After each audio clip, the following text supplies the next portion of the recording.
Crypto currency سے متعلق اہم خبر آ گئی۔ سینیٹر فاروق نائک کے زیر صدارت سینیٹ کی قائمہ کمیٹی برائے خزانہ کا اجلاس ہوا، جس میں ڈپٹی گورنر اسٹیٹ بینک جمیل احمد بھی شریک ہوئے۔ اجلاس کے دوران پاکستانی نوجوانوں کے کرپٹو کرنسی استعمال کرنے کے معاملہ بھی زیر بحث آیا۔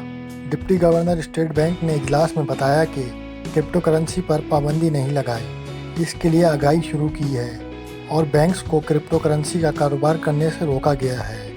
ڈپٹی گورنر اسٹیٹ بینک جمیل احمد نے بتایا کہ کرپٹو کرنسی کے قانون میں ترامیم کی جا رہی ہیں۔ ان کا مزید کہنا تھا کہ کرپٹو کرنسی قانونی نہیں ہے، لوگ اس سے متعلق کاروبار میں احتیاط کریں۔ اس موقع پر سینیٹر عتیق شیخ کا کہنا تھا کہ پاکستان کے نوجوان کرپٹو کرنسی میں ڈیل کر رہے ہیں، اسٹیٹ بینک کرپٹو کرنسی سے متعلق پالیسی واضح کرے۔ ہماری ویڈیو دیکھنے کا بہت بہت شکریہ۔